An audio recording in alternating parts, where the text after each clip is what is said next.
நாம் சற்று இதை பற்றி யோசித்தால், சுதந்திரம் வாங்கின காலத்திலிருந்து இன்றைக்கு வரைக்கும் காவேரி பிரச்சனையும், முல்லை பெரியாறு பிரச்சனையும், தமிழக மீனவர்கள் பிரச்சனையும் தொடர்ந்து பேசிக்கொண்டுதான் இருக்கிறோம். ஒழிய எதற்கும் இதுவரைக்கும் நிரந்தரமாக தீர்வு ஏற்பட்டதாக ஒரு வரலாறு இல்லை என்பதை நிச்சயமாக இந்த நேரத்தில் நான் பதிய வைக்க விரும்புகிறேன். இதற்கு எந்த குறிப்புகளோ படிக்க வேண்டிய அவசியம் இல்லை. இது உணர்வு, நம் மனதிலே ஆழமாக இருக்கும் நம் உணர்வை பதிய வைக்க வேண்டிய இடம் இந்த சட்டமன்றம்.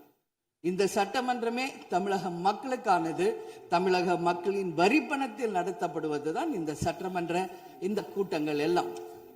அப்படி இருக்கையில் தமிழக மக்களின் உரிமையை நாம் ஒவ்வொரு முறையும் நம்மை சுற்றி இருக்கின்ற மாநிலங்களிடம் போய் கேரளா, கர்நாடகா, ஆந்திரா, இன்னொரு பக்கம் மீனவர்களுக்காக ஸ்ரீலங்கா என்று தொடர்ந்து கேட்டுக்கொண்டுதான் இருக்கிறேமே ஒழிய தன்னிறைவு பெற்ற ஒரு மாநிலமாக தமிழ்நாடு என்றைக்கு வரப்போகிறது என்பதை தான் நான் இந்த நேரத்தில் சிந்திக்கிறேன். ஏன்னா நம்மை சுற்றி இருக்கின்ற நமது தலைவர்கள் எல்லாருமே இந்த பிரச்சனைக்காக, அம்மையார் புரட்சி தலைவி ஜெயலலிதா அவர்கள் காவேரிக்காக உண்ணாவிரதம் இருந்தாங்க, முதலமைச்சராக இருந்து. கலைஞர் அவர்கள் இதற்காக பல போராட்டங்கள் நடத்தினார். அண்ணன் ஸ்டாலின் அவர்கள் பல தீர்மானங்களை நிறைவேற்றி இருக்கிறார்கள். அது மட்டும் இல்லை, இதுவரைக்கும் முதல்வராக இருந்த அத்தனை பேருமே இதற்காக நாம பேசியிருக்கிறோம், போராடுகிறோம், சட்ட ரீதியாக நாம் அதற்கான தீர்வுகளை காண்கிறோம். அது மட்டும் இல்லை, காவிரி மேலாண்மை ஆணையம் ஒரு தீர்ப்பு சொல்றாங்க, உச்ச நீதிமன்றம் ஒரு தீர்ப்பு சொல்றாங்க.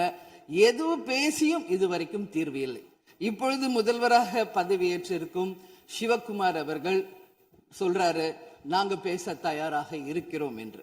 நமது முதல்வரும் சிவகுமார் அவர்களும், நான் என்ன சொல்றேன், இது எல்லாரும் மக்களுடைய, இப்போ இந்த அவை இது முக்கியமான சட்டமன்றம். இங்க வந்தவொன்னு எல்லாருக்கும் என்ன கொடுக்கறாங்க?